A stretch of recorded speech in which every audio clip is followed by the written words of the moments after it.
In.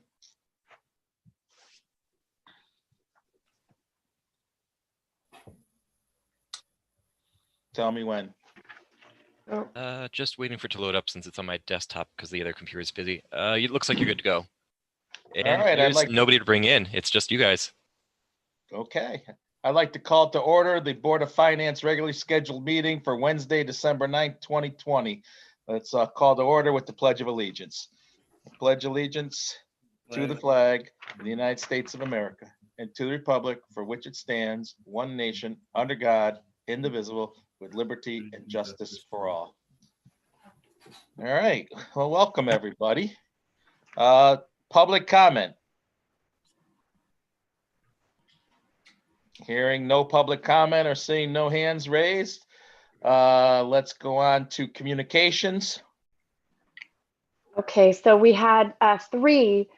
Unfortunately, it was like the day after I posted the agenda last month, so I put them on this month's agenda. It was Lucy Smith, Cheryl DuPoy, and Arthur and Jackie Marsilio, but I didn't have their address. They didn't give it in the correspondence. Okay, thank you. Next on, approval of minutes. I make a motion to approve the November 11th, 2020 regular meeting minutes. I'll second. Discussion? Hearing none, all in favor? Aye? Aye. Perfect. Okay, I'd like to make a motion that we move from new business, the PD outside services account. Second. Discussion? All those in favor, aye? Aye. Jay, you're on. Thanks, Glenn. I'm no stranger to you folks, so I think I know everybody here. Tonight, we're coming to you to ask for the ability to use $38,500 of our outside services fund for the purpose of constructing on the 43 Silvermine Road property, a 36 by 32 temporary storage garage. And the purpose of it is to house our two specialty vehicles that have been kept outside. They're really starting to deteriorate as a result of being outside all the time. Not only are they being affected by the weather, but there's a rodent infestation that we're constantly battling. We've really got to get these things under cover and indoors. This solution is temporary, probably be good for as long as we need it, but it's not building a permanent structure. We have no room on our property. The acquisition of the 43 Silvermine property by the town has made this possible, that we have a location right next door. The garage section there is under video surveillance from the video system. We have a pole in the parking lot, and the cameras face that way as well as towards our building. And this solution is needed for us, and I ask that you approve. Dan has a couple of Dan, could you put up the one with the map? Well, it's a Quonset hut style building. That's the general location where it's going to go, where that goldenrod square is. The pole in the parking lot has the cameras on it, and they're angled in that direction, so we have security for the vehicles. There'll be a garage door on the front of the structure, so it will be intact. There's also going to be a man door on the side. So we think it's a good solution. If and when we renovate or build new, it's a portable structure, so it can be disassembled and reassembled somewhere where the town might have a need. The canvas covering is probably only going to last 5-6 years out in the elements, but it'll serve the purpose until we can get something a little bit more sturdy. That's kind of a general view of what it'll probably look like. We're not going to go with that dark cover, and there'll be an actual garage door on the front there where the horse trailer and the tractor are. But that's the style building, steel frame, an actual front door, And then the man door on the side, it's 36 wide by 32 deep, and the door is 26 feet wide by 12 feet high, which will accommodate the height of that emergency services vehicle that we're going to have to put in there. Thanks, Dan. Any questions? I'm just curious, aesthetic wise, is there a reason why it's that tall? I just thinking of the neighbors across the street and their line of sight. Well, it's kind of hidden by some trees there, and it's positioned in such a way so that it won't be quite so visible from the road. And I know the Park and Rec Department is planning on doing some plantings in that general area to kind of do some screening. But yeah, it is big. The nature of that type of structure is such that it has to be formed that way. It's a Quonset hut style building. Okay. And do we know if the canvas lasts 5 or 6 years, what the cost of replacing that would be so that it can be potentially used for other purposes later on? You know, I think the whole structure is in the neighborhood of 15.8. So I would imagine the canvas covering is probably 5,800 of that. Okay. Thank you. Any other questions? Steve, and I guess everybody, or Chief, other uses that have been considered for that property, and does this kind of limit what else was being considered? Well, again, this is a temporary structure, so it's movable. So this isn't a permanent installation. It's just that property is convenient to us. So if we had to deploy from the building to get the vehicle, it's convenient and under surveillance by our video surveillance equipment. And we're not doing anything permanent to this property that we couldn't undo for virtually no expense. We would take up the asphalt base that we're going to put in and take the structure down. So it gives us a lot of different options. And, you know, we looked at a couple of different locations. One was at the front of the yard. I said, no, I don't want it right on the road. And this seems to be a good compromise. It's not the prettiest thing in the world, but this equipment is getting destroyed. It's getting beat up so badly. And if we had to replace both of these pieces of equipment, Chief, what, 250, 300,000? For the two units easily. Yeah. Yeah. So I know Bethel just got one. It's in a Sprinter van. It was 150 plus just for the small Sprinter van. To replace the vehicle we have would be easily 200,000. Yeah. Yeah. Okay. Any more questions? All right, hearing none, I'd like to make a motion that the Board of Finance appropriate $38,500 from the Police Department Outside Services Fund to construct a 36 by 32 storage garage to provide adequate coverage, parking for 2 specialty vehicles with associated site work and electrical wiring as outlined in Chief Purcell's letter dated December 4th, 2020. Second. Any discussion? All those in favor? Aye. Aye. All those opposed? Hearing none, passes unanimously. Thank you all very much. Thank you, Chief. Thanks, Chief. Have a good night.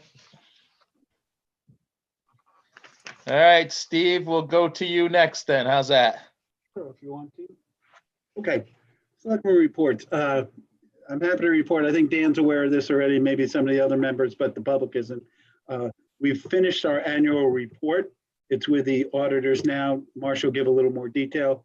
And we will not be applying for an extension for the first time in many, many, many years. And Marcia will talk about that. You know, last year in this year's budget, we had put in money to identify and label and do an inventory of every single piece of equipment in town. That has occurred. Every piece of equipment now has a tag on it, anything over $500. And now we're going through there, inputting it all, putting it into the system. And so we'll be able to track our assets much more ably and quickly and be able to do inventories and things like that. So that's working very well. If you noticed from a building standpoint, the assisted living on Federal Road has started up again and they're going gangbusters. They've already got the 3rd floor up there framed, which is good because that'll bring in additional taxes. Branson has gotten their CO for their manufacturing part of their facility. And we expect, and they have told us that they're going to come in probably in January for their final CO. And that means that we can start taxing them. The supermarket in the Four Corners has gotten through inland wetlands. So now they're before zoning, which is good. So that project's still moving forward. On the COVID, the news is not good. I don't know if all of you get the code red that I send out, but we had 116 cases in November. In the first week of December, we already have 62. So these numbers are going the wrong way. 14 people have unfortunately passed away from the virus. To date, we have 565 cases in Brookfield. We are planning right now for vaccination. Doc Sullivan, who is our Director of Public Health, is doing that planning in coordination with the state and the Fed. We believe the way it will work is their phase 1A is going to be assisted living, nursing homes, people over 80 in nursing, over 65, 70 in nursing homes, and emergency workers. So medical doctors, nurses, fire, police, EMT. They have not decided how they're going to roll it out after that, but I have been asked to identify critical staff within the town that would receive a higher priority for vaccination. And I'm working on that right now. We've gone to the zoning board and asked them, Greg Dembowski's doing a fair bit of work on electric vehicles, and if they're starting to become ubiquitous enough that we need to have them in our zoning for apartment buildings, for parking lots, things like that. The Board of Selectmen this week approved a letter of resolution, a letter supporting Route 7 from Norwalk to the Massachusetts border becoming an electric vehicle corridor, where we don't know this yet, but we believe what will happen is if we can get certified as that, there will be more federal money and possibly state money to install charging stations and things like that. So Greg's working with them on that in the zoning. We're starting to work our budget process. Next week, Marshall will give a little more detail. We're meeting with all our departments next week to discuss their budgets year to date and also to discuss next year's budget. We are asking every team, every department to come up with a 0% increase except for salaries. Times are tough, times are really hard. And we have to be so careful, just like we were last year, to bring a budget forward that will work for both the town and for our residents.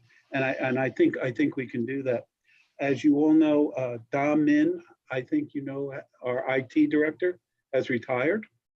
And we've promoted Dan. Dan, congratulations, to be the IT director for the town. And Dan is doing a great job already, and we're really happy he's taken that job on. We are going to start to do a little bit of recycling. There is a pilot program in West Cog where we will be bringing in a dumpster that will recycle glass. And we're going to put it in the parking lot in between the fire station and town hall, the new parking lot, the gravel parking lot. One, we want visibility from the road so people aren't just dumping garbage there. It will have just openings for glass bottles. And the total cost to the town, the dumpster is free, the pickup is free. The only thing we would pay is $10 per ton for tipping fee to drop it off. So if it's got 10 tons in it, we'd pay $100.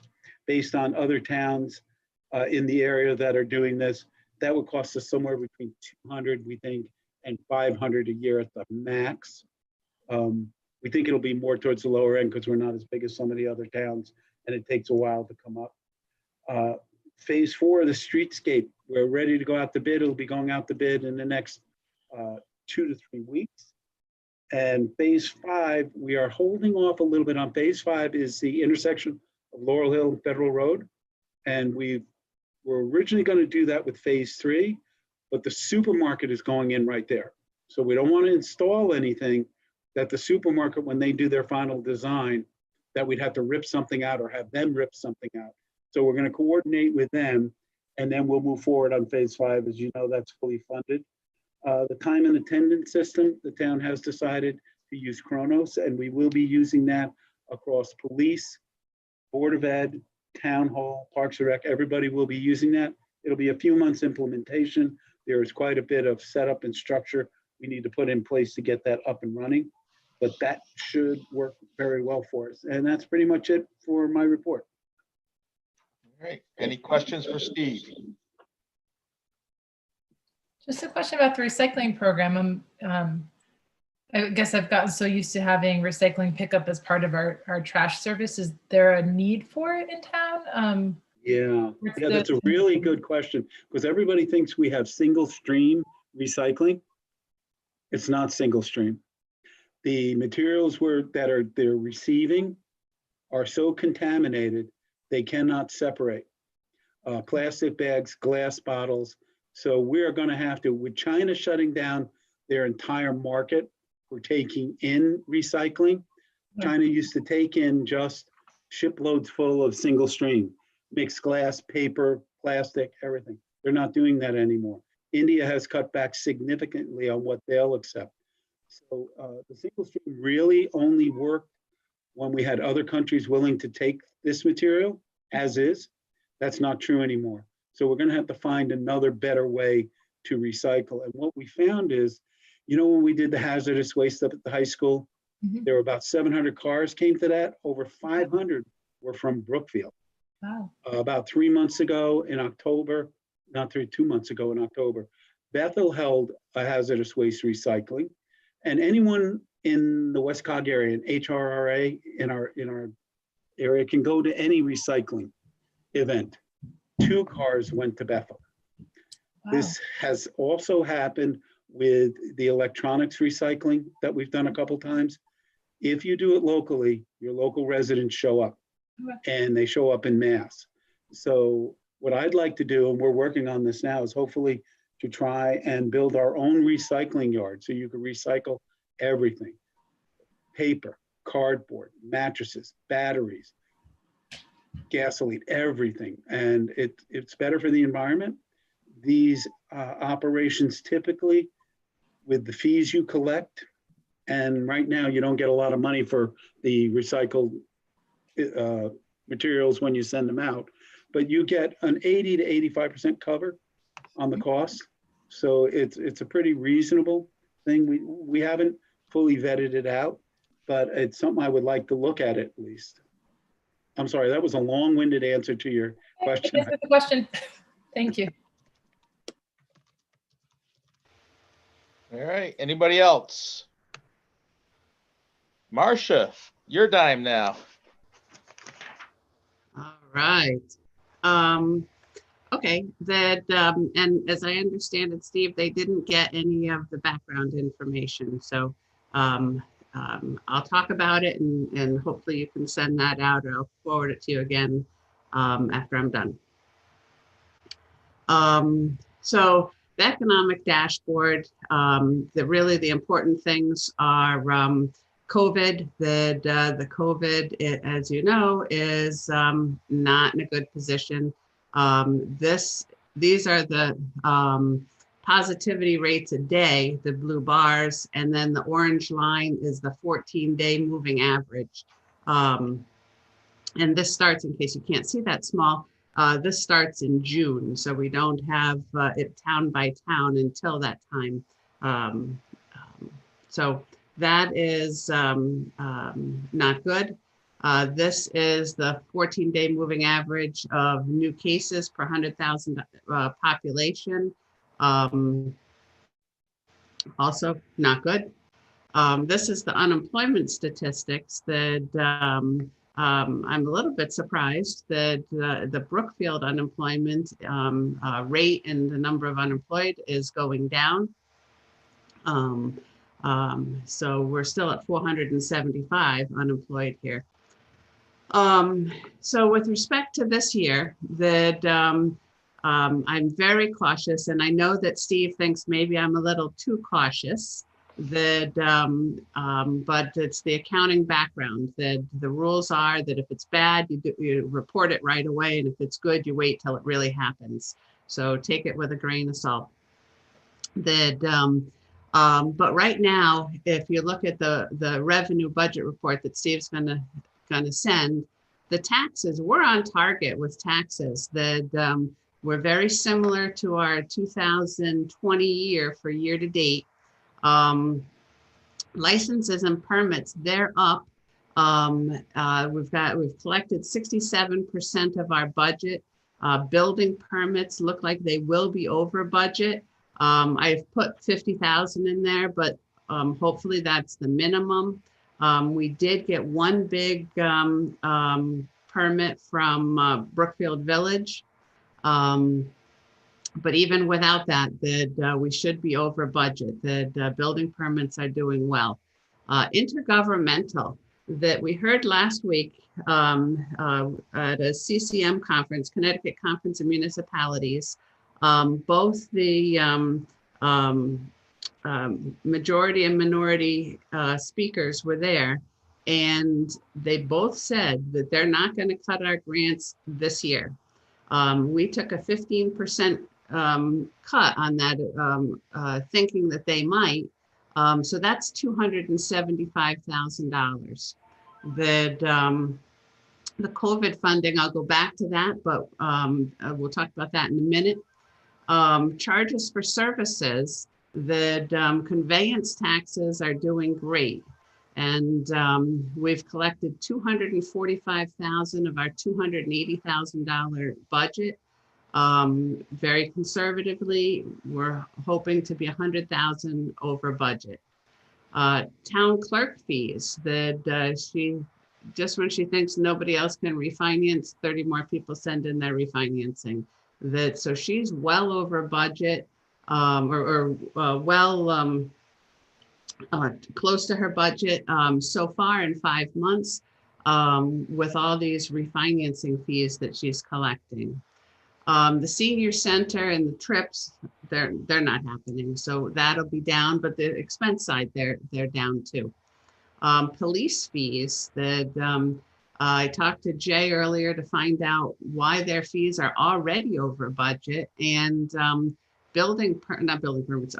pistol permits have doubled. What we collected last year, we've collected twice as much in the first 5 months of this year. Investment earnings just are not there. There's no money there, but on the flip side, the 250 that we're not going to get is a lot lower than what we're saving on these bond payments. So you got to take both sides. When we look at the COVID money for the revenues, we had a budget of 198,000 in there. We just collected money for the coronavirus relief fund for the expenses to June 30th. The total we collected was 217, but some of what we collected was reimbursements for Brookfield Fire Department, and Brookfield Recovers. So we would have to give that back to them. So it's 204 in our general fund. That makes us whole for up until June 30th, 2020. That we've been reimbursed for everything. And even at CRF, we brainstormed to try and figure out what else could we ask for, because our allocation was bigger than our costs. And so that's where the Brookfield Recovers comes in, that we had for the first time ever had to buy food for the food pantry. And it was in the instructions that food purchases, we put it in there and we got it all. So that was previously paid for with donations, and now we'll reimburse the donations so we can continue that, use them on something else. Health, we did receive a grant for contact tracing. It's a 3-year grant paid in installments each year, and we have the cash already. The Secretary of State, just little things coming in for elections. They did tell us that they will give us approximately $12,000 in cash and in-kind services. And I'm afraid that the in-kind services might have been 7,000 because we haven't seen anything more. Our total cost for that election was 36,000. So it was quite costly. What else do we expect? Well, we've got a grant for vaccines that that for $7,400. We've been filing for COVID for FEMA, which I think this is probably the last of it, because after this, we can only get reimbursed for PPE that they're wearing when they're with a COVID case, not all EMS PPE. So we won't see too much more of that. We've got this, that more CRF funding for expenses to December 31st, that we don't know the amount. They say they're going to allocate it based on population. On the high side, if they said they had 75,000, the 75 million, they spent 40 million. If we were to take 35 million and prorate it based on population, it might be as high as 168,000. Again, let's believe it when we see it. So that I didn't put an amount in there, but we, even without that, we should exceed our COVID budget for revenue. Any questions on any of the revenue stuff? All right. We also have a bond premium that we collected this bond premium in August when we did the $30 million worth of bonds. That will be revenue in a surplus in addition to this, but we can only use it to pay back the bonds, that there's rules to keep those bonds tax exempt. So we would have to put it as reserve fund balance or restricted fund balance at the end of the June 30th and only apply it to using those bonds. Most of it, some of it could be used. The actual allocation is in the bond documents. It's at least 1.6 or 7 million. So that is the revenue side. On the expenditure side, that Can I jump in there? There's one thing I wanted to bring up. This afternoon, I got a note from the NBC. The school project has been approved by the state to go to bid, which is really good news. That means they vetted everything that we have. They like our bid package and we can send it out. I should have told you that earlier. Sorry to interrupt you. Steve, can I ask a question about that? Sure. So the school was designed pre-COVID, and I think we all realize that this is a new world from here on out, whether it's more technology or larger rooms or less desks or whatever. Is anyone thinking about redesigning that school to take into account our new reality? You're on mute. I thought I hit it the wrong way. My guess is yes, but I do not know. So I will check that. That's a really good question. Yeah. We do not want to build a school and then have to go work. back in and spend $10 million making it pandemic ready. Exactly. Thank you. That's a good question. For the expenditures, that we, as Steve said, we're meeting with the departments next week for the second quarter budget reviews. They're really good at telling us as things go on, when they think they might have a problem or not. But we do meet formally with all the numbers in the capital and operating budgets at least once a quarter with all of them. The biggest thing is we've got some tight budgets due to Storm Isa that that was the August 4th storm. So we may have some overages for that, but right now we're expecting to be able to cover them with some underages. As I have down below that we still may get FEMA money for that storm, that they're still working through that. So we have all the expenses labeled. So if we do, we're ready to go. So the operating budget, we're in good shape. The COVID budget that we have about, after all the transfers that we've asked for so far, we started with 500,000. We've asked for about 150. That leaves us 350 remaining in the COVID budget. As of right now, the schools might be coming short 200,000. I don't know the allocation of that between, regular or COVID, but we need to keep that in mind that that they're going to take a big chunk of that. We've had 2 sets of transfers that went to the Board of Selectmen to approve at their meeting in October and November. And I just want to remind us that later in this meeting, we want to approve those here. Other outstanding, they're all the COVID budget transfers. Other outstanding items that we still have money from FEMA for the macro burst that I have on my reminders every 2 weeks. I ask them, where does that stand? And it is now out of the federal, it's all done with the federal and it's with the state. So that's potentially another 91,000. I don't know what the state is able to do as far as cut it or anything. But potentially we have another 91,000 still from the macro burst. As I said before, the storm on August 4th, that's still an open issue that we may or may not be able to get FEMA money for that. And today the supplemental motor vehicle figures came in that at $655,000. We had estimated based on history that we would get 600,000.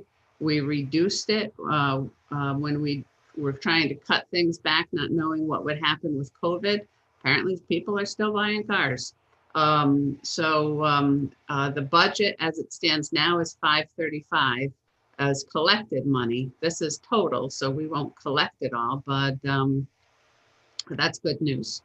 The audit status, the financial statements in full are with the auditor, and that's one of the things Steve's going to forward out to you, that they hope to get back, and they're done. They're except for page numbers. They hope to get back to us this week with comments. No extension is expected, and the deadline for filing an extension was December 1st, and they didn't ask us to do it. Back when I used to be an auditor, if it wasn't out the door, I got an extension from everybody. But so that's good news. And this will be the first time we filed on time for 12 years. Now, Marcia, we will probably have to have a special Board of Finance meeting to accept that, right? And submit it. That's what we've done in the past. Okay. So guys, we should think about that if we want to get it out in December. Well, that's Dan's call on that. Dan makes the decisions on everything with the audit. Yep. So let's see the timing. If I remember, there's not necessarily required, but it has been best practice. So let's see what the timing is and what we can get done. So then, Dan, you would coordinate that when you need us to meet, right? I will do that. Yep. Thank you so much. Yeah, and that would be a quick 5 to 10 minute Zoom meeting. Yep. Yeah, because we would get it to you ahead of time to look at, and there's not going to be any findings. There's not going to be any issues, no concerns with it at all. As far as we know. Well, actually, the process would work. Dan would get it, review it, right? Give his comments back, and then come to us, right? Dan, is that how you planning on doing it? Yeah, I'll probably have a bring down meeting with the accountant as well. Perfect. Thanks, Dan. All right. Fund balance policy. You have the fund balance policy, and I think, is that on a separate?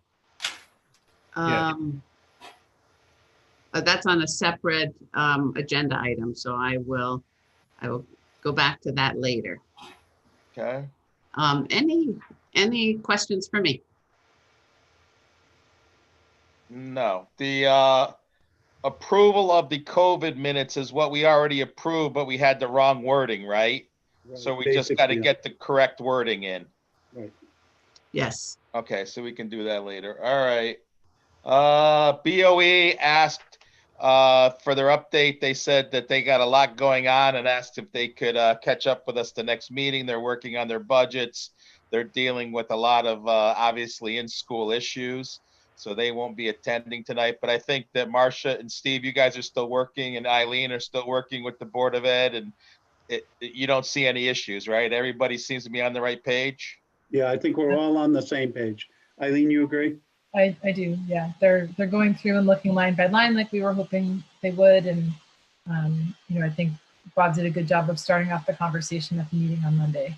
So kind of laid the way forward on how to look at stuff. So I think that's a much better starting point than last year.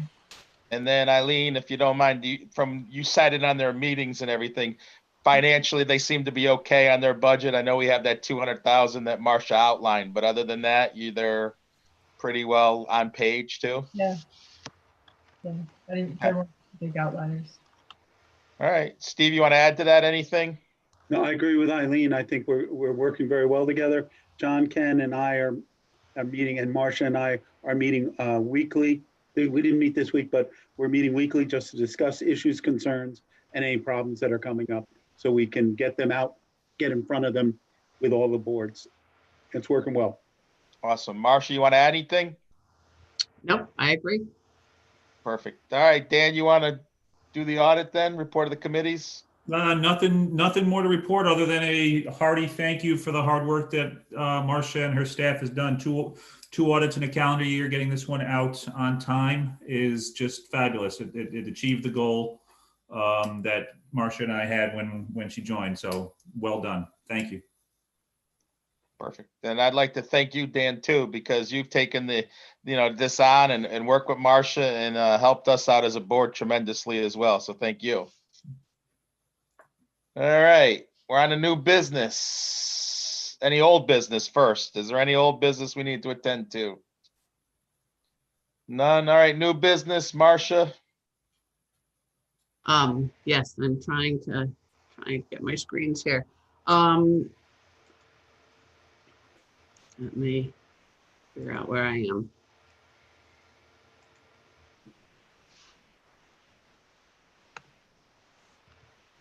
All right. So the first thing is the iterative budget review, and that is what we've already talked about. And so we're going to ask you to make a transfer, and I'm just trying to pull that up as we talk. Let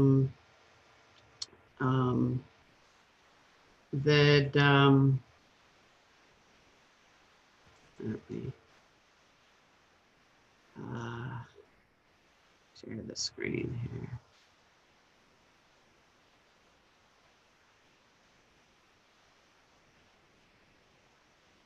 Can't find why my share the screen isn't showing up. Okay, there we go. All right, so this is, now your faces are all in front of it. This is the transfers that we talked about in some of these months. There you go. In October, we had 19,000 that the Board of Selectmen approved. In November, we were putting in 48. A lot of that is the election stuff, but we were taking out the school costs for 125. The details are on the back, and I think Steve just sent this again. Yep. The details are on the back that we had to add the expenditures. When we first did it, we thought, oh, it might be over by October 31st. And we had added the expenditures for November. So purple is the stuff that was approved in October. Red is the stuff that was approved in November. If you look at the budget to actual, you can also see it there for expenditures and where we stand on each one. Are there any specific questions on this? I don't know how many times you've looked at it. No, this is exactly what we looked at the last 2 months, isn't it? I It mean, is. It is. I didn't update it at all. right. So if you haven't updated it, I've read it enough times where I'm good. Anybody else? All right. So then I need to make a motion that we transfer the amount of $48,823.61 from the COVID contingency to the various other COVID expenditure lines as listed in the report, and transfer $125,878.97 from the computers Chromebooks for the Board of Education back to the COVID contingency line, as the Board of Education will be reporting these. So And you also have to do the 19,000. That didn't get approved because that meeting went so late. The October, 19,691. Okay. So that would come from the COVID, transfer it out from where? Because we said the 48,000 total is from the COVID expenditure, right? Oh, the Okay. 19, I apologize. Steve, you're correct. Okay. I apologize. I'd like to revise my motion and make a motion that we transfer in the amount $19,691.24 from the COVID contingency to the various other COVID expenditure line items as listed in the report. We would also transfer $48,823.61 from the COVID contingency to various other COVID expenditure lines as listed in the report, and transfer $125,878.97 from the computers Chromebooks for the Board of Education back to the COVID contingency line, as the Board of Education will be reporting these. I'll second that for discussion. Okay. Discussion.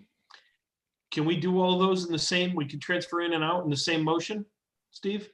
Yeah, I think you can. As long as Okay. you clear, you can make it different, but as long as you clearly identify each amount and when it's coming, where it's coming from, as listed in the report, because the I'm report. good then.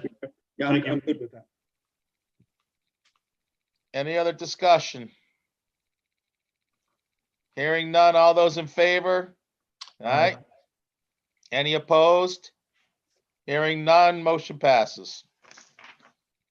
Okay. Steve, we're on to the streetscape now. Yeah. So the issue is, back in May 8th, I believe it was, the Board of Finance approved phase 4 of the streetscape. And we had two pieces of paper in front of you. One was a request from the Board of Selectmen that said that the town would contribute 15% of the project, not to exceed $450,000. And unfortunately, the letter that we had to send to Westcog in support of the project, just a standard letter we sent out, said 15% or $375,000. The actual request from the Board of Selectmen was for $450,000. So what we're asking you to do, the Board of Selectmen already did this week, is to reaffirm the 15% or $450,000, subject to a town meeting, for phase 4 of the streetscape. Now, there's a whole history there. Do you want me to go through a little bit of the history? Yeah, I think for the record, if you don't mind. Okay, so we originally, there were no lot zip grants available 2.5 years ago when we started this. So they came out with TAP grants. They said TAP grants are available. But then, and so we applied under TAP, but then TAP was not funded by the Congress. So we were sitting there for 18 months. Earlier this spring, the state came out with lot zip. Lot zip, if we go use lot zip for a grant for phase 4, Greg has the numbers, Greg Dombowski has the specific numbers, but if we use lot zip versus TAP, we can eliminate a lot of costs and we can save about $750,000 on the whole project. That's how much more expensive it is to use TAP versus lot zip. Because remember, with phase 2 of the streetscape, we had to hire an outside inspector for $120,000. When Greg did phase one himself, and the cost was right around 20,000, there are many, many more requirements under TAP. And LOTSIP is easier to use. It's quicker to file for. It's quicker to get the money back. So between the amount hasn't changed. It would have been 450 under TAP, but we've lowered the cost of the overall project, and we're just asking the Board of Finance to confirm what the original intent was. And the good news is we've applied for LOTSIP. We go to the TAG meeting at WestCog tomorrow. I'm absolutely assured that will pass, and we will get the approval from WestCog for LOTSIP funding. The WestCog has made a change in the way they do LOTSIP. They now, in the past, what they do, they would take projects in and approve them up to the amount of LOTSIP grants that they were awarded in total. So if WestCog got $15 million, they would award $15 million worth of projects, and that was it. What they found was, and the state got on them about it, was that many of those projects were not getting done. So there are projects that have been sitting under LOTSIP for 7 years that nothing has been done on.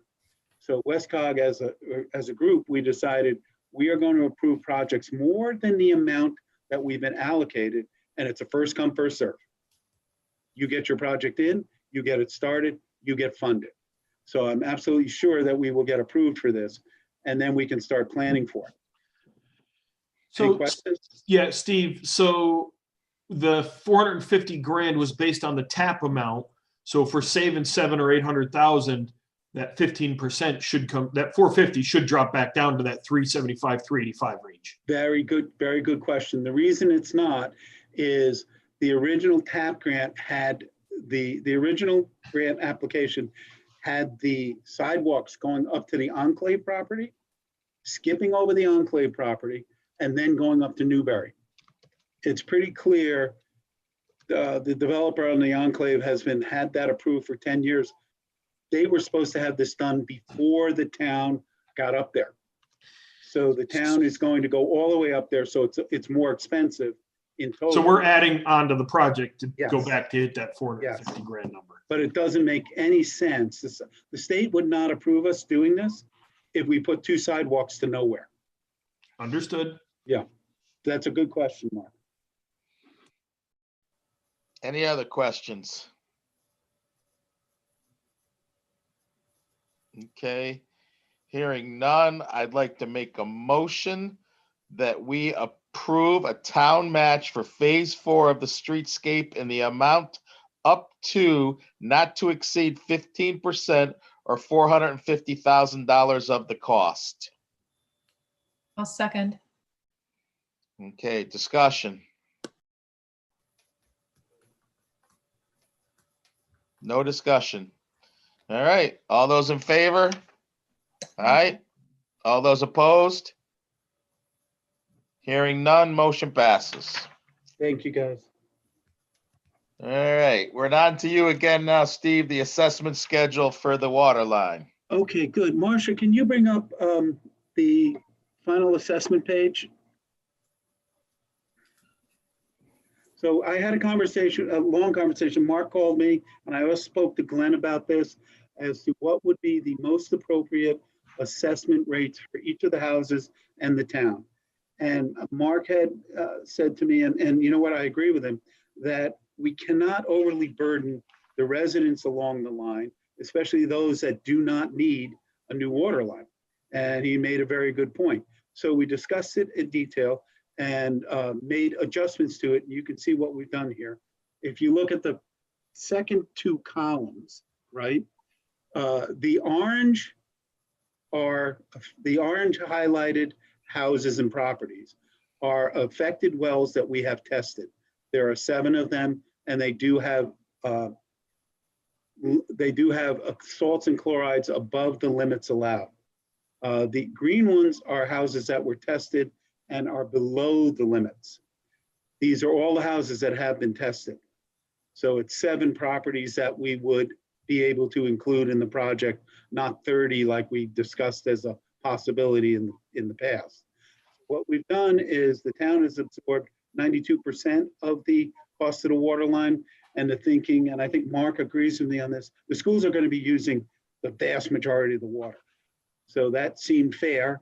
And then in talking with Glenn, we talked about the assessment to actually hook up each of the houses.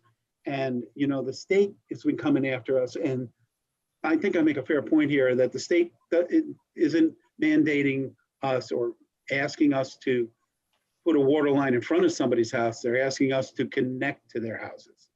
And so they could say it would be part of the project. So the 7 orange or brown highlighted lines, each of those houses would pay, if it's an $8,000 cost to hook up their house, about $122 a year. The town would absorb half the cost of the hookup. And I think this is a fair, reasonable compromise that the Board of Selectmen came up with after consultation, which I said I would do with the Board of Finance. And that's pretty much it.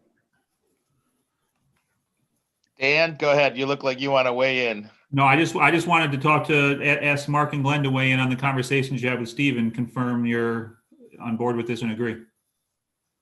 So Go ahead, Mark. you can go first, Glenn.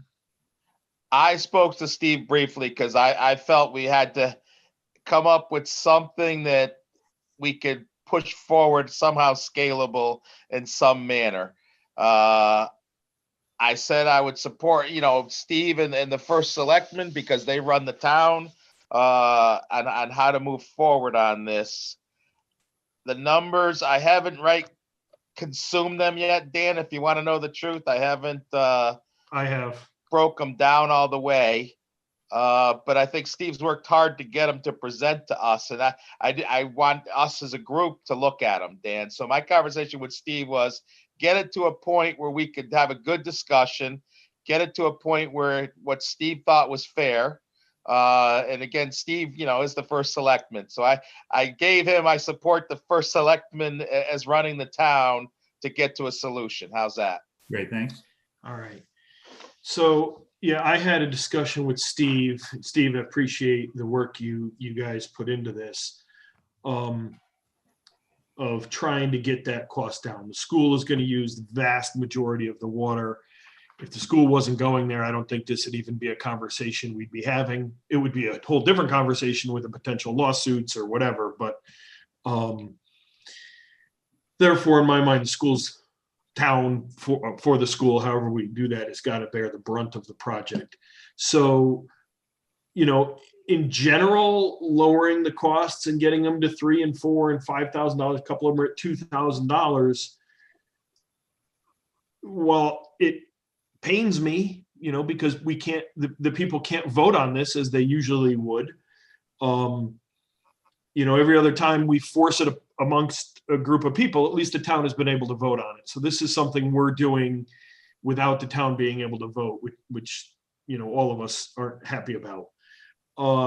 My question now is in the methodology of coming up with, and I know, Steve, that you guys worked very hard on this, and there's formulas you go to, but when I just spent a couple of minutes looking at it, and I look at, let's take line number 13, which is 77 Candlewood Lake Road. Now, granted, they have 11 acres, most of it's a swamp. $656,000 assessed value, and they're paying $13,600 over the life of this thing.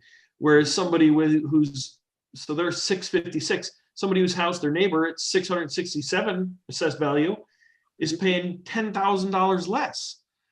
That's somebody whose house is assessed at 827 is paying $10,000 less.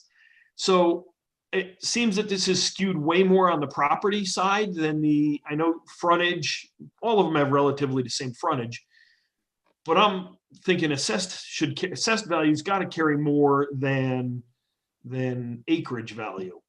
Well, yeah, I see your point, Mark. The issue here is we do have the 4 factors: the area factor, the frontage, the building unit, and the assessed value, and they each have an equal weight.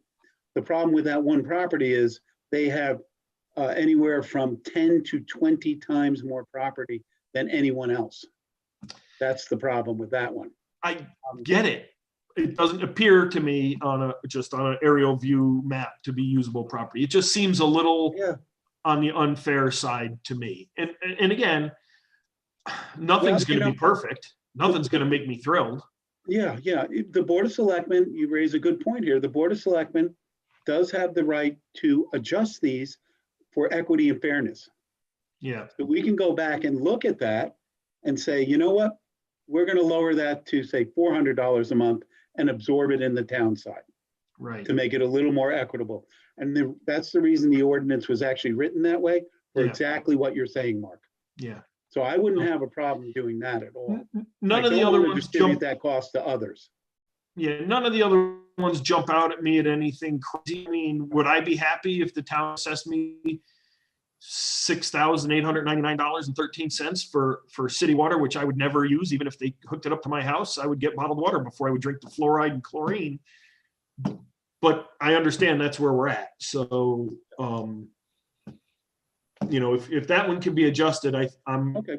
in favor of the thing in general. I think the Board of Select, I can't speak for the board right now, but I Yep. think that the Board of Selectmen would tend to agree with you and we could lower that and just take that money and put it over into the town side. It's not a huge amount of money to the town. We just want to be fair. And just to be clear, I have no idea who that is. I just don't want No, you're anybody to on think board. I'm advocating for anyone in particular. I actually don't know any of these people on a personal basis. That's a fair comment and we can look at that and change that. And I'm sure the board would be willing to do that. Yeah, so in general, town's bearing the brunt. They're bearing something. I don't love it, but I understand it. And I wish it was voting as we all do. So Dan, I don't know if that answered your That's question. very helpful, Mark. I really appreciate it. And I think I think that was a great comment, actually, that, 11 acres it's still only one water hookup. So I think that's a really good comment. Yeah. Thank you. I think to feed off of Mark's thing, and Dan and Brianna and Eileen, please feed in, is I think we need to look at flattening some of the other ones. Most of them, the average is 3,600 when I did quick math, I think, close to it. I don't know what is the average? Who's got That's the right. Excel sheet?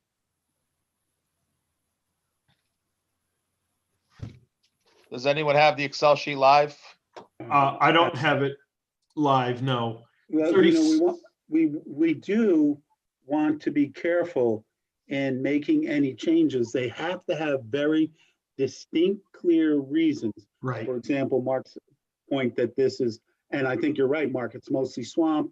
That property doesn't have a value of $4 million, right? The value is higher because of the acreage, but a lot of it's not usable. But we start changing others.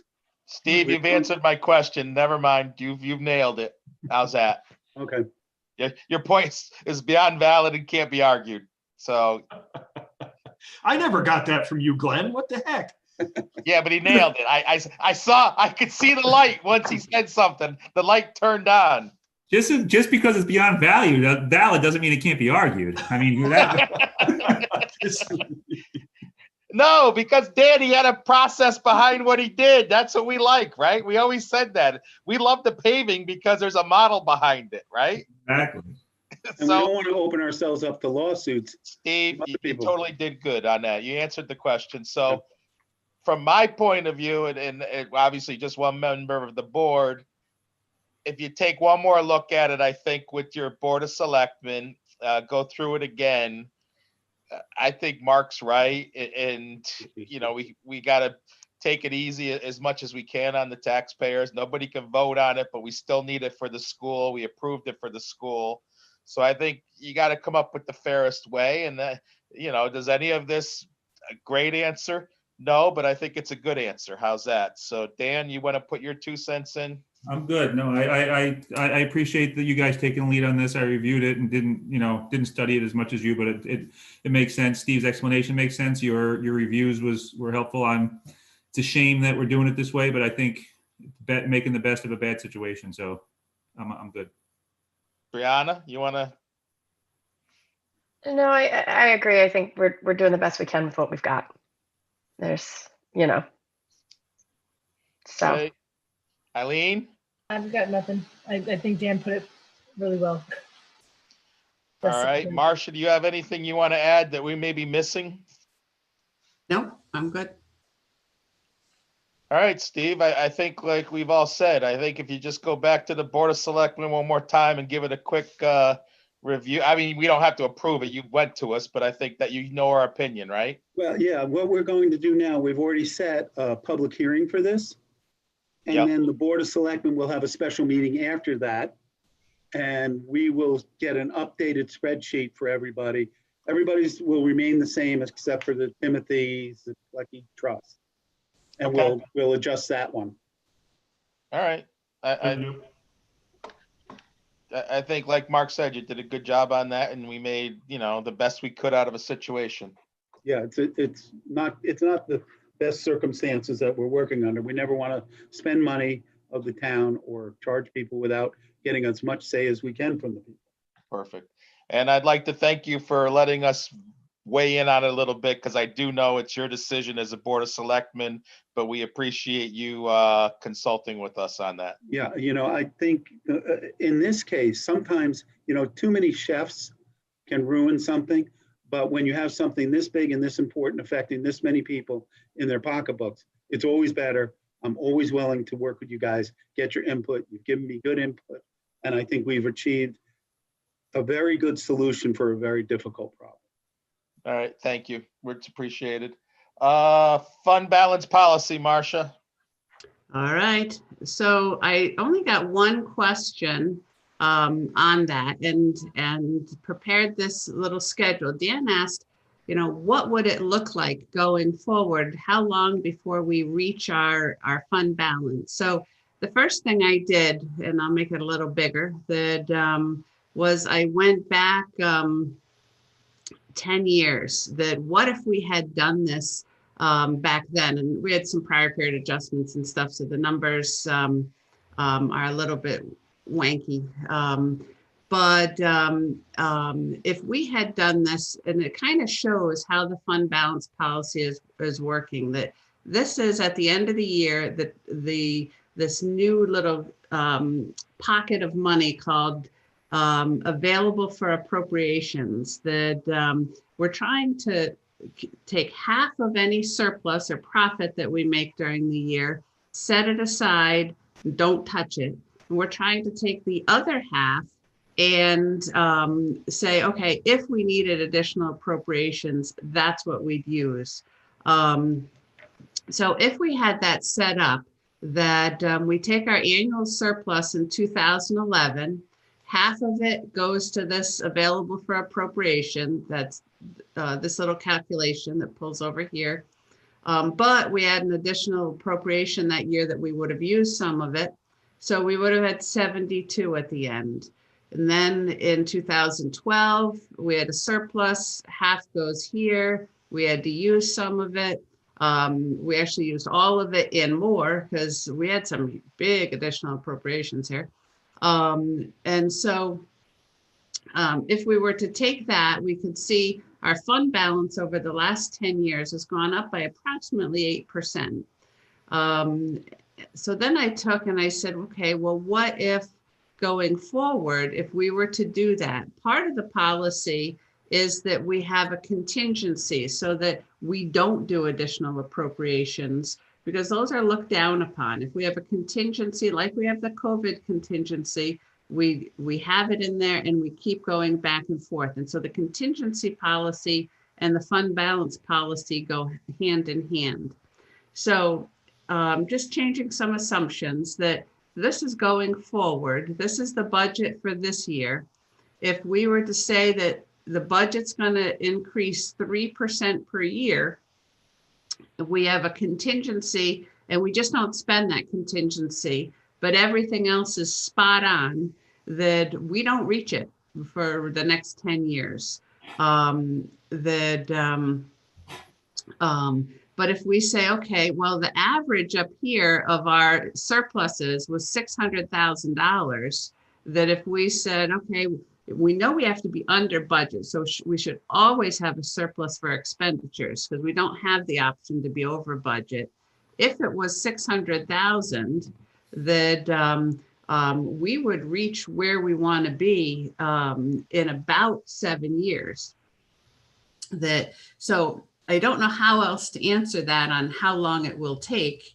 Ideally, we have really tight budgets, so this number is smaller. We could say that, and the contingency, you can see some of these years we don't have one because the policy says it caps at 1%. So that is not an answer to your question other than we don't know, but we can, it's a factor of all of these things that if we keep really tight budgets, so it's not 600,000 going forward, it's only 400,000, or we could increase the contingency to say we're going to do it at 0.75% a year. All of those would weigh in. And Dan, does that kind of, is that? Yeah, that's helpful. That's helpful. I don't know if you have more present, if you're going to go through the mechanics of it. I do have a number of questions, but I don't want to interrupt you if you're going to be presenting something. So no, all I was, this slide that we've this slide that we've seen several times, but just going through quickly, that you have a long document, but that's only because I merged 3 things into one PDF. The policy itself is about 5 pages, and earlier Ricky had asked for an executive summary, so I added that to it. But basically what the policy sets is what is our, how are we going to calculate it? Because if you read through all of the considerations, that each of the different rating agencies calculate it a little bit differently. So we want to set how we're going to establish it. That the contingency, as we just talked about, has to go hand in hand, or should go hand in hand with it. The policy says that we'll put that in our original budget, and then it's silent as to who can cut it. The target fund balance, that there was an Excel at the end using a risk analysis that the government finance officers has of where we're going to try to get to. That's again, this 0.5% is a big thing for discussion. This 18 to 20% is a big thing for discussion. This is just what we just talked about, is just trying to preserve half, keep it pure, half that we can play with up until it gets to 1% of our budget. And then what can we use it for after we get, if we said, oh my goodness, we're at 30%, one of them is not cutting taxes, but these are the things that we could use it for. And again, any of it is up for change, but capital improvements, one-time improvements, funding things with cash instead of debt, retiring debt, and bigger contributions, essentially paying down debt or one-time costs, that reviewing it every 5 years, that so if we say, hey, or more, that at least every 5 years, that this isn't working for us, this is working for us, we should change it. And then as I was going through it, I found just specific little things that I wanted to add to it. So Dan, your questions. Well, I'm not the only one, so I don't want to monopolize. But I will. Go ahead, lead us.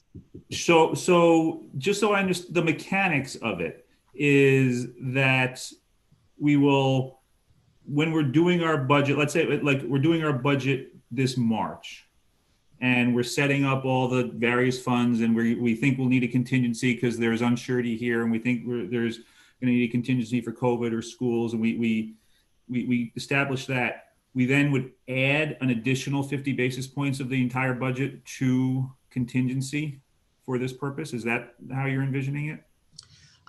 We don't have to allocate it separately, that we could have the same contingency. So we're talk about a minimum of, in accounting, we talk in percentages and not basis points, but we talk about a minimum of 0.5%. And if we said, this is a really weird year, let's do more. Just like we did in the current budget, we have our regular contingency of 238,000, and we have 500,000 for COVID. Yeah.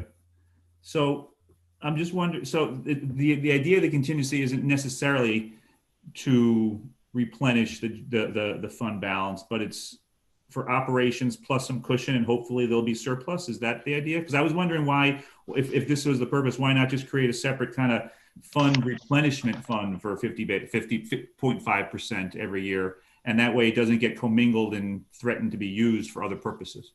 Yeah, you know, we've discussed this a few times before, and in budgets I've sent in, I've put contribution to the unassigned general fund balance, and it's been taken out. Yeah. I think what we want here, and Dan, you raise a really good point, is room to move without jamming ourselves up. Let's say we have another year like last year with the schools where they asked for a 7% increase, and we felt we had to give them a 4% increase, and we don't want to have a budget increase of more than 2%. You know, we have to have room to move. So that's a really good point. I would tend to agree with Marcia, if I understood, and I understood her correctly, is just have the one contingency with perhaps an understanding within that contingency, we can move this to the unassigned general fund balance at the end of the year. Is that what you were saying, Marcia? If we only had one? No matter how many we had, if we didn't spend it, it would move to the fund balance. And the reason we want a contingency is that anytime we have to do an additional appropriation, it's like a black mark that why didn't you get your budget right? So that's why we would want one. It's not necessarily built into be a profit that we could take. And what we've done in the last 2 years, especially this year, is we took every line on the selectmen side and we brought it down to maybe the average. We know that some are going to be over, and we've got this contingency there to move it. And so the mindset isn't that we should that it will add to fund balance, although that little formula showed that. But the mindset is that gives us some reassurance that we don't have to inflate budget numbers just in case. Yeah, I agree with that. And it's in some ways, it's like a pressure relief valve in case we do get an unexpected expense. And I think everybody on this meeting agrees with me. We do not want to touch our general fund balance unless it's some outrageous emergency, because you get whacked by the rating agencies. They say you don't know how to budget, you didn't know what you're doing. They will give you some room to move if you have a storm like we had 2.5 years ago. They say, okay, we understand that. That's right. Yeah. I mean, but you know, we have this discussion every year, and emergencies are emergencies, and other than that, you operate within your budget and with a small contingency. Just by artificially inflating the contingency, thinking that you might be able to put some to the fund at the end of the year, it's just so tempting to rate it for an open checkbook, that it wasn't, you know. Well, Dan, if you don't mind, can I jump in here just for a second? Let's go, Marcia, go back to your page, that power presentation, the one summary page. Okay, my thought process is, and maybe I'm wrong, is I like Dan's idea, and I'm gonna take off of that. I think we review it once a year, annually, the policy. We set it as the target fund balance will be 18% to start. That could be adjusted by each Board of Finance going forward. If they feel it should be 15% the target or 20% due to the climate and the conditions economic of the town. We set up a separate contingency fund with not a percentage set. It's set annually by the Board of Finance at budget time. So if we have a year that we can put in 0.75, we put in a year to 0.75, up to the board's discretion. Some years might be 2.5. But once you plug and play those numbers, this thing becomes a sausage machine. From my understanding is the formulas all lie in. So if you put aside the money, the policy tells you where this money goes and how it could be spent. Correct, Marcia? Yes, somewhat. That so we can't have a separate fund. We would have to manipulate that a little bit because we're in the accounting rules. GASB 54 doesn't let us to have like a contingency fund. That it's got to be, you know, restricted revenues that go in, and this it's a long story. But so we couldn't do that. But we could say we're going to put it in our capital non-recurring and not assign it to anything. So we'd have to play with that a little bit. And this contingency would be both for the town and the Board of Ed. And the question is, maybe the 0.5% is too high. Maybe it should be 1/4%. One of the things the agencies do look at, does your policy have any backbone? Yep. Right?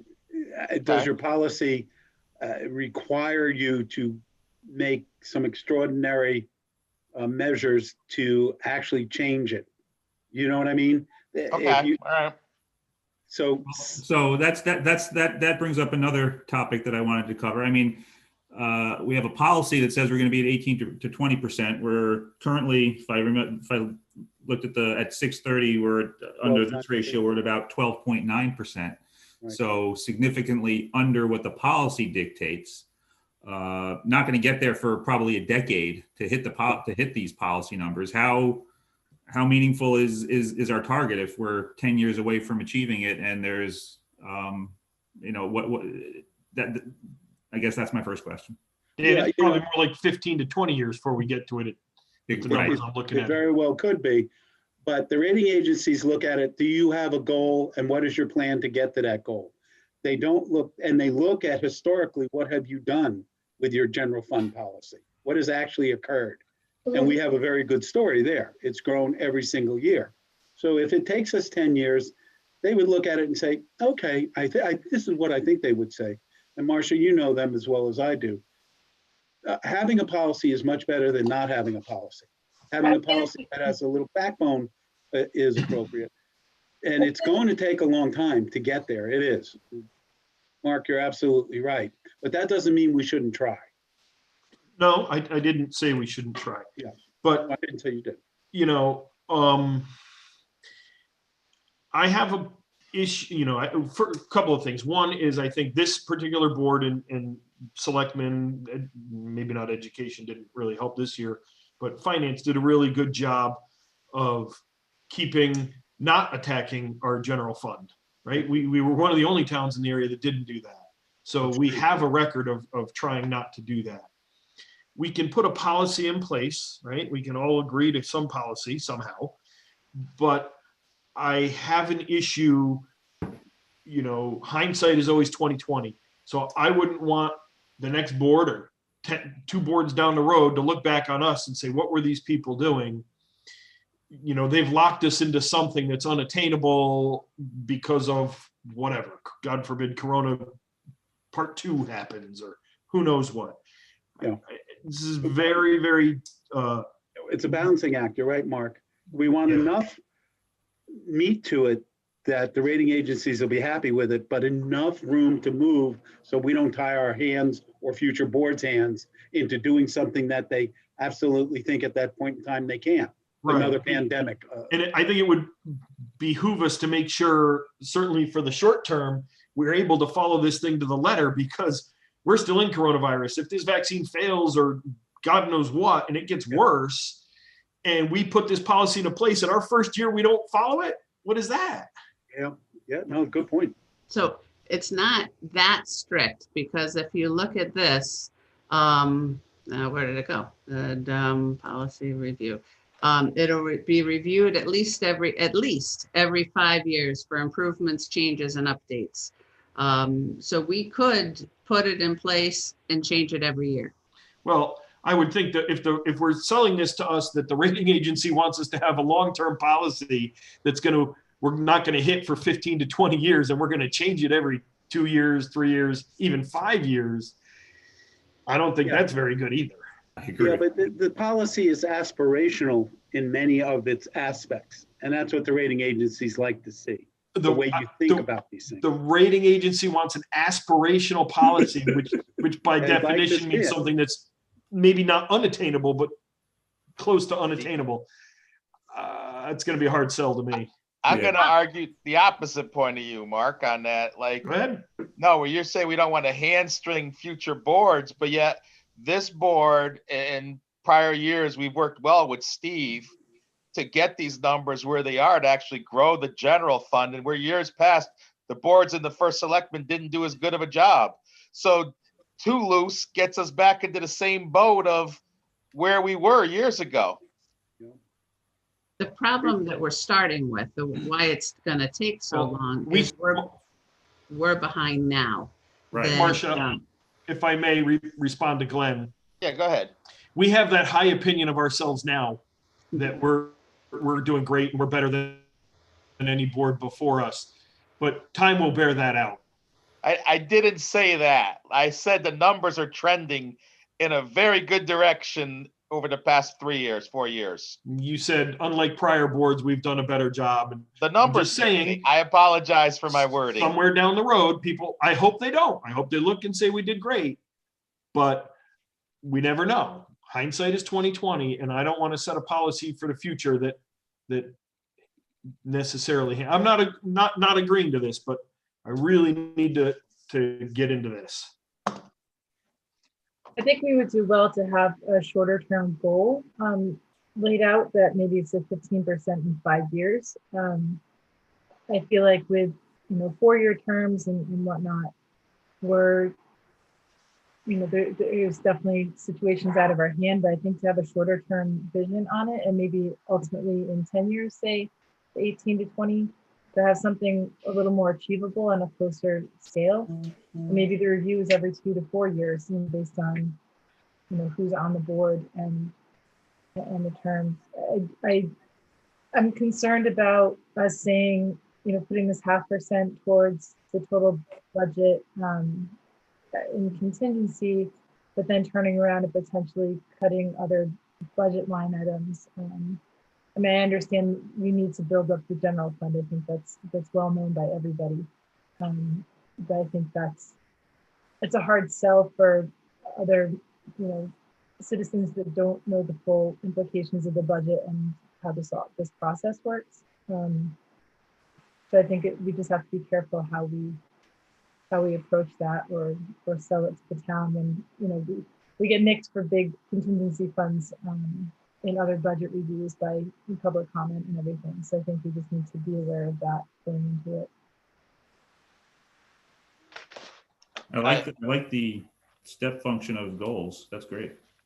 So if we were to, Eileen, if we were to say that we'll put in a contingency of 0.25% and 15 to 18%, is that what would be more comfortable to you?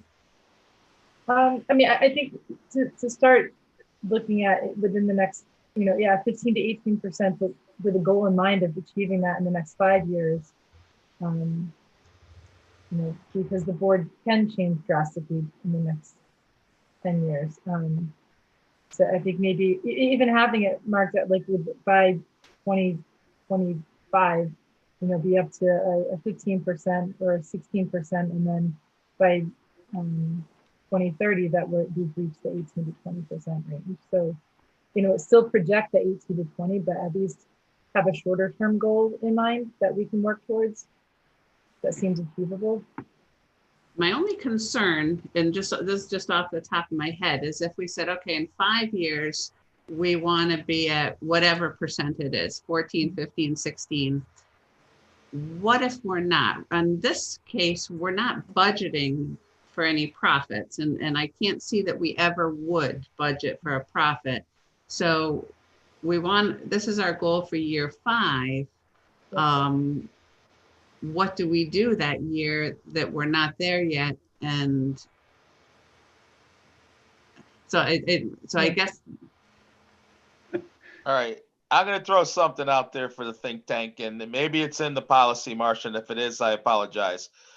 We put in 0.5% into the budget, right? We get it, however we manipulate it into one contingency fund, numerous contingency funds, and we go out to vote 2.5% of the town votes it down. The town says, no, we don't want a 2.5% increase because we're going to go back to voting hopefully this year. Right. Where do we go now? The education department needs a kindergarten teacher, or we need a contingency fund of this 0.5%. Where are we going to make that decision? Because if it's policy and we say we're setting the policy, is there an out on that? And if there is, I didn't read it and I apologize. Yes, there is an out that, Okay. let me find contingency. That it only says that the original budget will have that. I'm just trying to find that the Board of Selectmen or Board of Finance could reduce that with a majority vote. Okay. So we're making a policy that we can change every year at budget season, has no teeth, i.e. no penalty if we don't hit it, and no longevity. Yeah.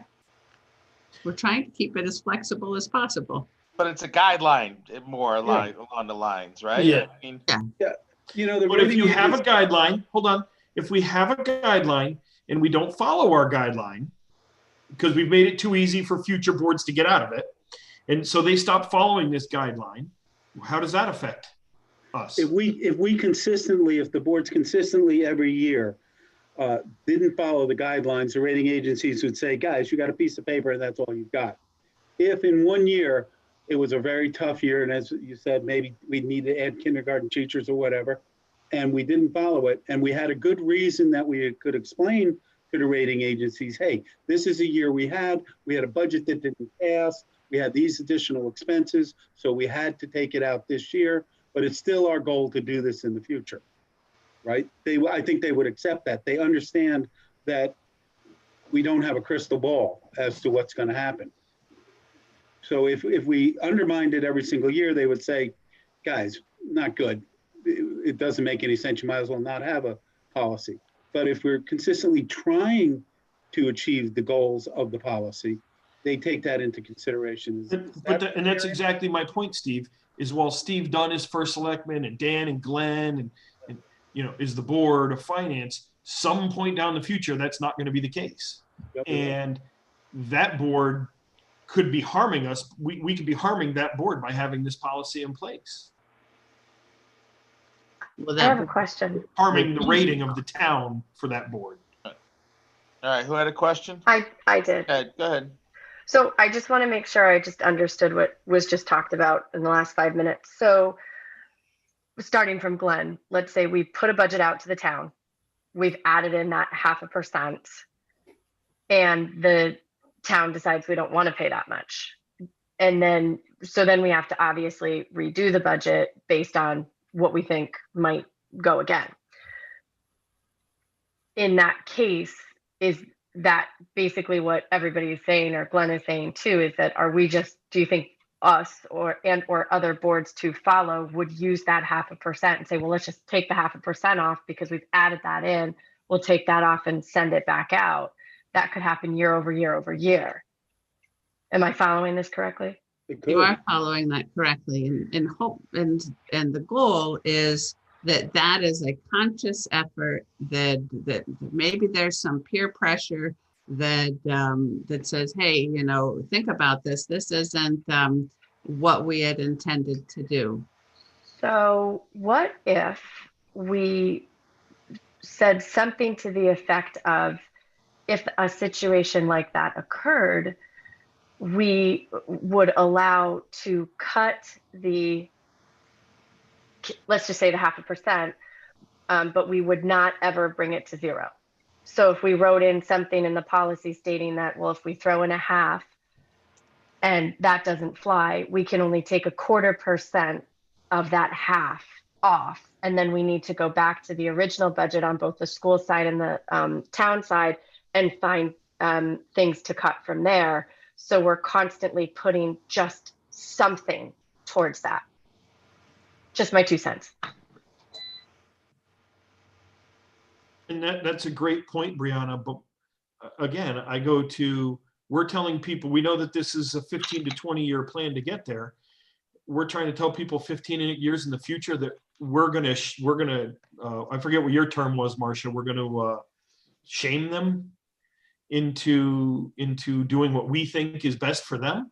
I don't think we're shaming them if we just say that we don't ever allow that contingency to be brought to zero. We just say, well, we're going to have to make some concessions on the town side and the school side, and we're going to at least keep the contingency half of that or 3/4 of the said contingency. It never gets brought to zero.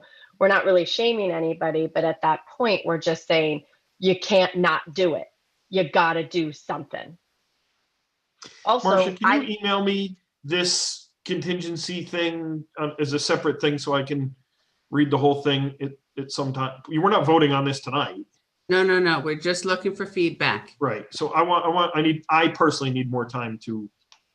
Yeah, that's fine. You know, another part of this policy is it's almost as a full stop for future boards that they have to look at the policy before they make a decision.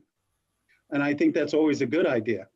They may decide not to follow the policy. They may decide to follow the policy, but at least it's a stopgap measure that says, hey guys, this is what you're doing. You need to look at the policy and make a conscious decision to deviate from that policy. And I don't think that's a bad idea at all, regardless of what the final policy ends up to be. Can I ask you a question, Steve? Sure. Our road paving policy, where we add an extra 100K into cash, is that a written policy? I've written it to many people. It's not a written policy. It's not a written policy that's been voted on. And how many years has that been followed straight through? Last 6 years, 5 since I've been in office. And I think 2 years before that. Yeah. But here's the thing. Okay. So that works. The rating that did work, but the rating agencies are not looking at our paving. Understood. Yeah, I'm just asking a question. It's fairly common for towns to have fund policies written down. I do know that. Yeah, can I interrupt real quick? This is a great discussion. It really is. It's great to hear all the perspectives. I think mainly from a rating agency perspective is they want to see some type of framework. They want to see objectives laid out in a formal document, goals like Eileen was talking about, goals specifically in that document. And if you don't meet those goals, at least that's something that has other variables as to say why you did not meet those goals. But this is much better than what we've had in the past, which was kind of almost nothing. So this is a great beginning of that framework that a rating agency is expecting to see in a AAA rated municipality. So second, Marcia, do you happen to know the median target fund balance for the other Connecticut AAA municipalities? If I remember correctly, it's around 15%. This was before COVID. That it's around 15%, but it's in the policy down here under considerations. I think I only pulled up the summary document. Based on comparisons, and let me make this bigger so I can see it. 15.49% for AAA communities and 13.46% for is a state average for everybody.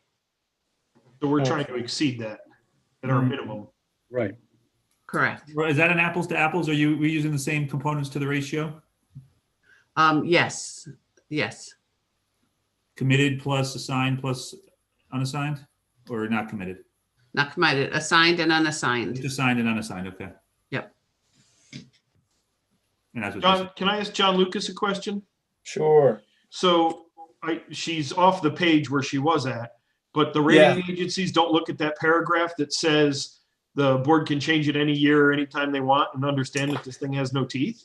Honestly, I would say I don't know how much of a deep dive they do into your internal policies. They just want to see, I don't know, Marcia, is it a checklist? They say, do you have a fund balance, a formal fund balance policy? Yes. Boom, on to the next. right? I mean, Yes. if we're And being they asked, practical. they asked for this policy and we did say it was in draft and. So they would read it. They would have it to read if They would have it. I don't know how, to John's point, how far they actually dive into it. They just Right. look at it, you got a policy, okay. And then they look at your actual results. So, all right, I'm gonna ask another dumb question because I'm sort of lost here. Well, 1 second, Glenn. So if they didn't read it, they'd have no idea if you were sticking to it or not. So they must read it, is my point. No, I'll but tell they you, would look I've at, dealt with rating agencies on the corporate side for years. I wouldn't jump to that conclusion. Okay, sorry, Glenn, go ahead. Thanks.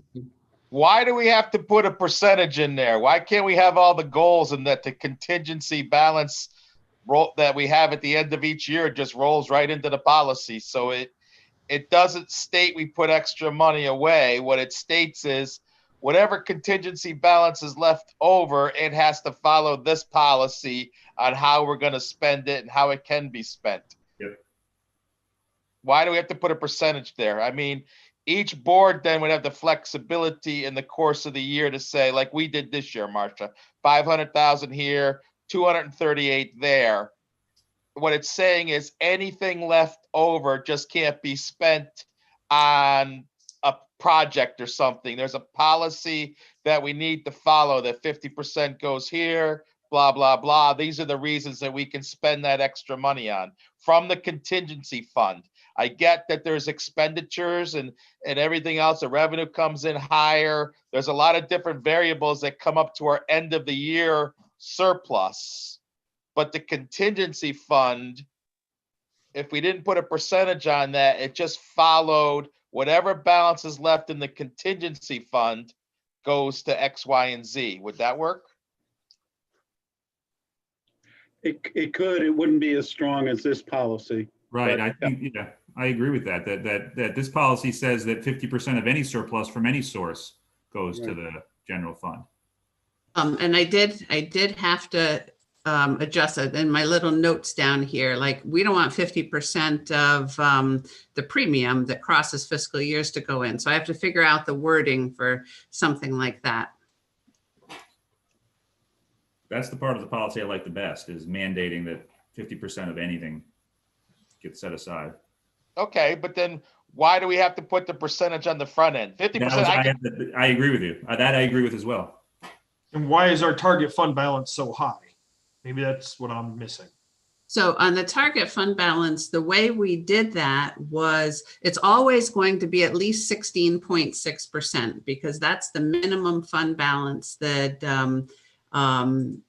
that anyone has under best practices with the Government Finance Officers Association. But the average of the AAAs is a full point under that. Right, because it only went to 16.6% probably 3 years ago or 4 years ago. So in that's 3 or 4 years, the AAA towns haven't caught up. Yeah, correct. It used to be 10%. I remember that.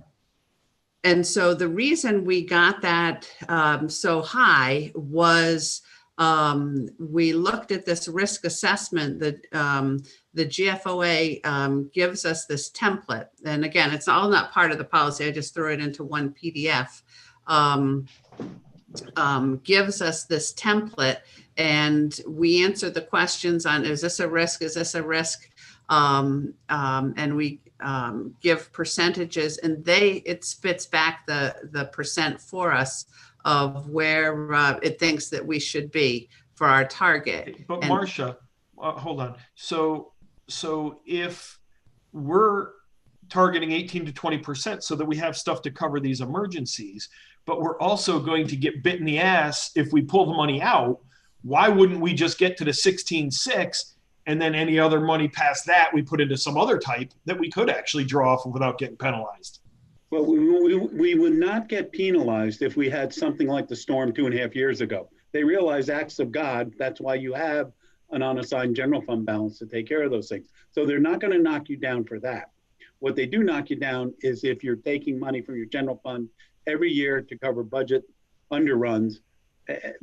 They understand acts of God and emergencies. And then you try to resupply your general fund balance. They don't ding you for that, especially if you have a higher general fund balance. They say, okay, you've got the wherewithal to take that hit without our changing your rating. They understand that. They just don't want you to see you going after it every year. It's a bit of a game, Mark. I hear you. So our thoughts when we did the actual percentages, we did this risk analysis. We went through each one of these. I actually had it higher, and it's would say 17 to 25%. And then what we said as well, everyone else, nobody else is there. So that's why we brought our thing down to 18 to 20, is to be a kind of moderate between the risk analysis and the comparative analysis. Mark, why is that number bothering you so much? From the point of view, it's a target goal. I mean, it's going to be years to achieve and can be modified. I get what you're saying. Because to put together a document that other people can change, where we're potentially hamstringing other people, not us, right? If it was my company and this was my policy, that's one thing. But this isn't going to be us in some number of years. And going, I don't know. It just bothers me. I'm trying right now. I'm going to do a little math. I just started to figure out what the difference is between the 16.6 and 20%. How many millions of dollars is that, Marcia? Do you have that? 1.5%. It's about 1.5% of 70 million. Yep.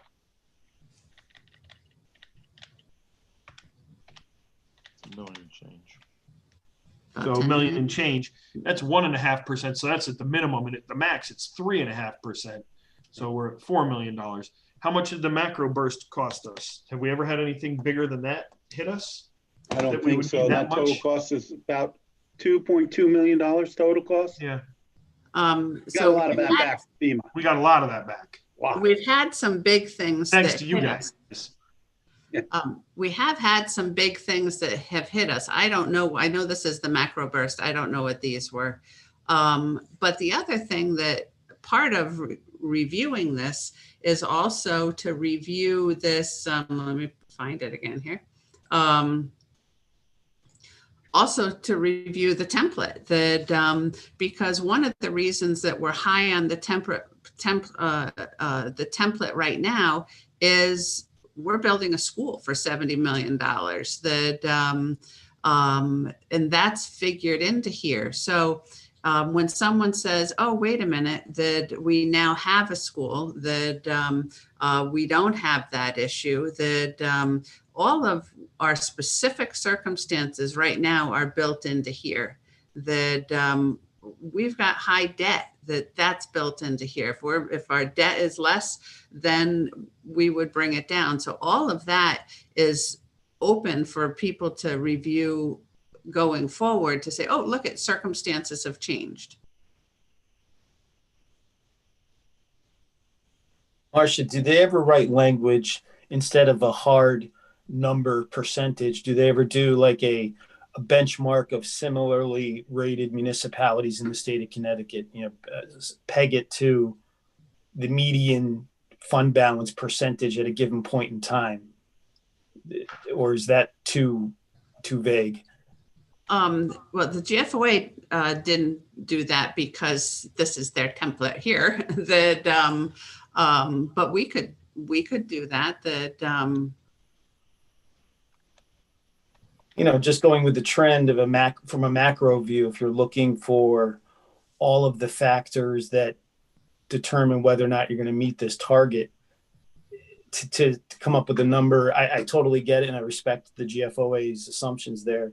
It's just in the real world, I guess, from a practical perspective, I think it may make sense to look at other municipalities, and we kind of, like I was saying, like a benchmark to whatever that median percentage is for those other AAA towns.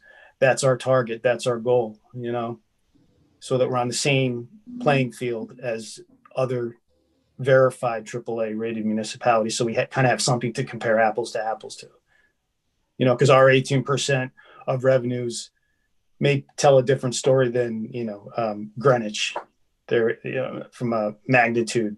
So you start to lose comparative value. So I think if we talk about just that benchmark range, potentially might be something we could add some language. Again, this is just all off the top of my head. So yay or nay, this is a great conversation. So that's a strong idea too. Marry that with the actual policy of 50% of the surplus, and now you got a policy that has a that makes sense. Yeah. So you're saying, Dan, what you're going along is what I was saying, a little bit of no percentage up front, 50% drops, and then we do it to the benchmark of the AAAs as the backbone. I like that. I guess my only concern and Yeah. would be that they could be all over the lot. That I know that a number of them are putting in policies to increase theirs. So, you know, do we ever know where we're going to be? And then some of them did some stupid stuff with this COVID stuff. Yeah. That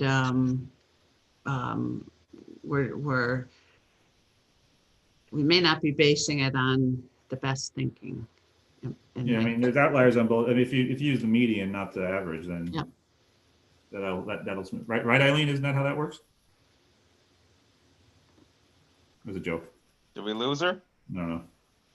She's laughing. Okay, good. I was on mute. Okay. I mean, I sit there and I liked what John said, but see, when you put the word target into a policy, it really, to me, doesn't mean a hard line. It's a target, right? So it's what you're striving for the policy to build up, and it gives you a cap almost of flexibility. So even if you put the target down to 15 or 16%, I know, Marcia, you're cringing, and I get it, but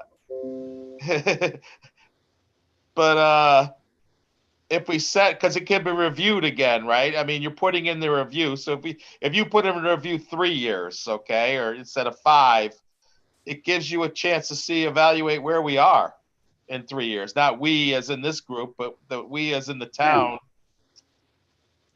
Steve, you've heard all of this. Why don't you weigh in? You've heard what we're thinking. You know, I'm constantly amazed at how many good ideas we get here, and this conversation has been very, very good. I like John's idea very much. I'm thinking that if I understood what John said, to expand on that maybe we set a policy to have an unassigned general fund balance equal to those towns that are AAA rated, that are similar in size to Brookfield from a budget standpoint, wording along those lines. That's a goal. So if they all get kicked down to 15, okay, we're in better shape. If they actually move to 18, okay, we got a little further to go. But I don't think we can get hurt if we say we have the same fund balance as a Reading or a Wilton or a Darien, right? While there are some changes, how much debt you have, things like that. That's I think possibly a real workable solution. Yeah. Or they're at 15 and a half. The GFOA is saying a minimum of 16.6. Yeah. Maybe we just go with 16.6.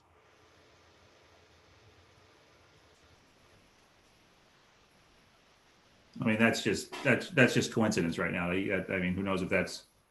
Yeah. So their 16.6 is 2 months cash flow. 2/12 equals 16%. Yep. That's not unreasonable, 2 months cash flow. So why don't you put it to 2 months cash flow? That's 16, and that's 18%, yeah. That could still be just, refigured to 16.6. Right, I know. I mean. And then you say, which 2 months? Yeah, I know. You got me. I get it. Oh yeah, we got 2 months. You know, I think this is still in its formative stage here. And I think we need to think about this a little bit more and have another conversation after we've been able to absorb this and digest it and think about it. It's important, and Glenn, you're absolutely right. We don't want to hamstring future boards. We don't want to tell them what to do, but we do want to set some kind of guidelines that force any board that is looking at this to consider all of the possible options they have. Yep. I think that's what we're really trying to do. We're not trying to tell anybody in the future what to do, but we would like to say to future boards, here's the fund balance policy we came up with. And remember, it could be changed at any time. Future boards may say, this policy doesn't make any sense anymore. But it's important, I think, to have one, even if it does get adapted and changed in the future.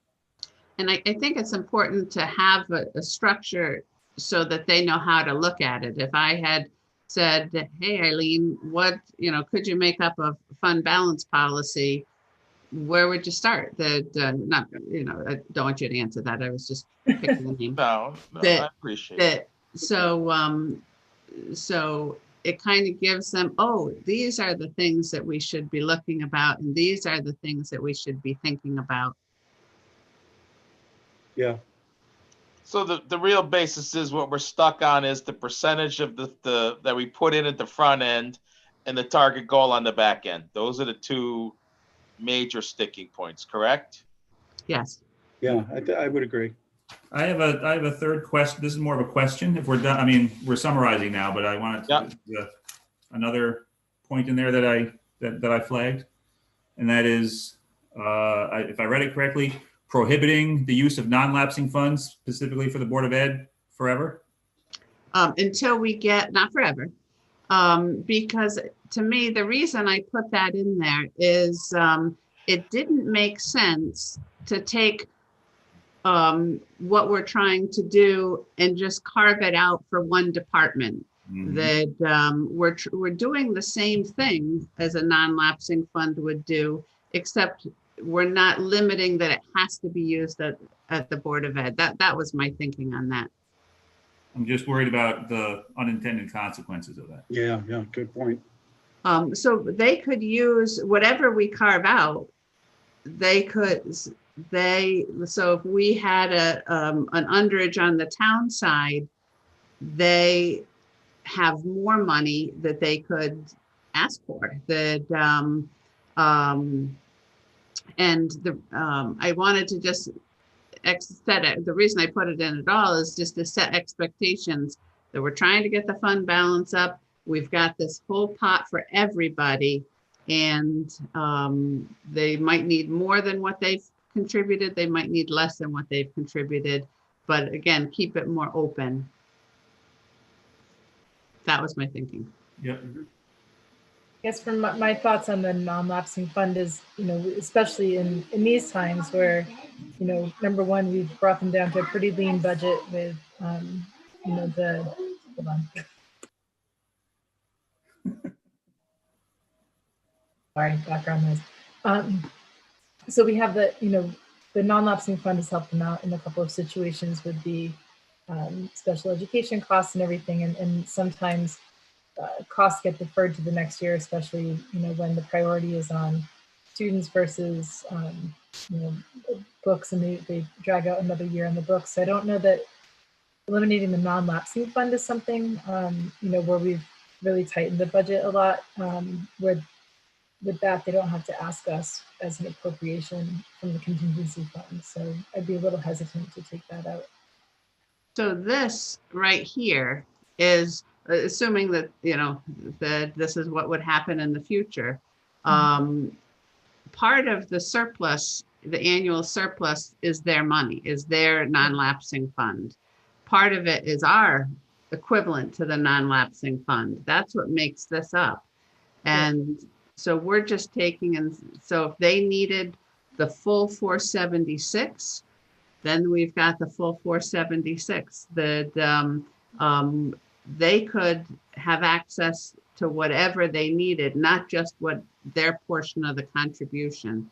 So that's why I was thinking, if we had the Board of Ed as a non-lapsing fund, then we're trying to divvy this up that, this year 75% is Board of Ed, 25% is town, and we've got two little pockets instead of one big pocket this year. And we could certainly do it, but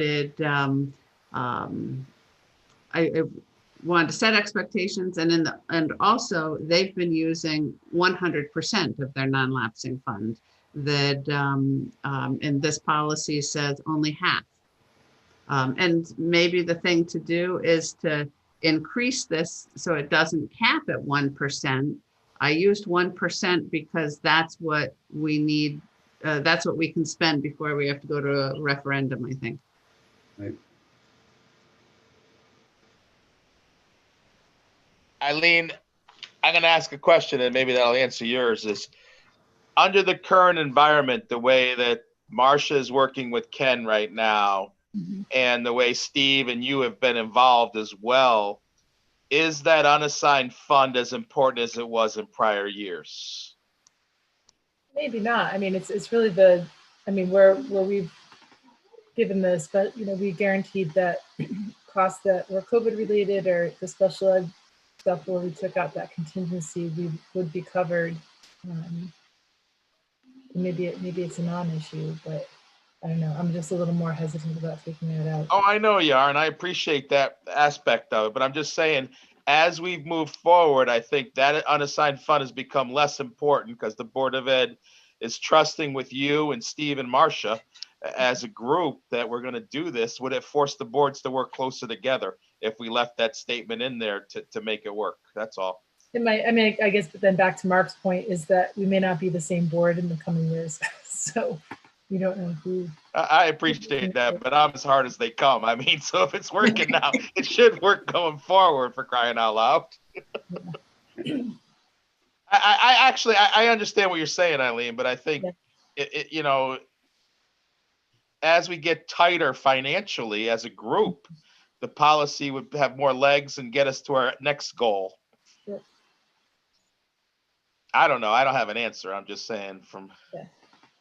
So let me take and look at it. That I want to address the things, my own notes in red at the bottom. Maybe we could work that it's 16.6% or the comparative number if it's higher. To Brianna's point, maybe make a minimum amount in contingency. That I mean, from what I've seen, we've always had something in contingency. Even 50,000 was the lowest. And review 3 years instead of 5. And send that back to you and see what you think. And then just clarify that part of what the boards can do is redo the risk assessment. That we've set that as of 2020, and that's part of what they should look at when they are looking at the policy. Should that be changed? Yeah, I think that's a good idea. I'm okay with that. Mark? I would certainly read that. Think about it. Well, I mean, if you have concerns right now, let's get them up before we revise. I mean, seriously. I've said my concerns, so. Right. I know I heard them, but we come down now to 16% instead of 18 to 20. Is that a number that makes sense to you, or you still want to drive it farther down? I don't want to drive it farther down. I want our fund balance to grow, but that's me. I don't like speaking for future people necessarily. I need a little more time to think about it. And I said that in the beginning. No, I appreciate that. I'm just making sure that if Marcia does this, that we're. I don't want Marcia to waste time. I get that. All right, perfect. But I think from Mark's point, I can beef up the review of the policy. Remember to look at this, remember to look at that, so that it's effective for them as well. Yeah, thank you.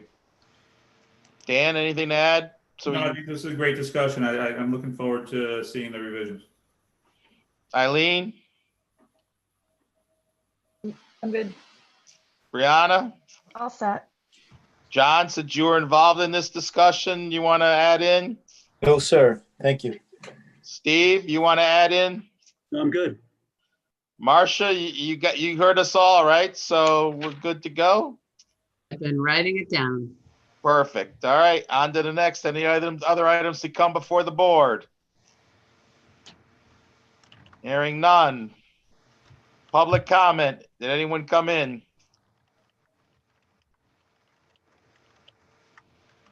Hearing none. Let's move on to the last. I'll make a motion to adjourn. I second. Discussion, all those in favor? Aye. Bye. Have a good night, everybody. You too. Thank Thank you. you all. Thank you. Be safe. Bye-bye. Bye.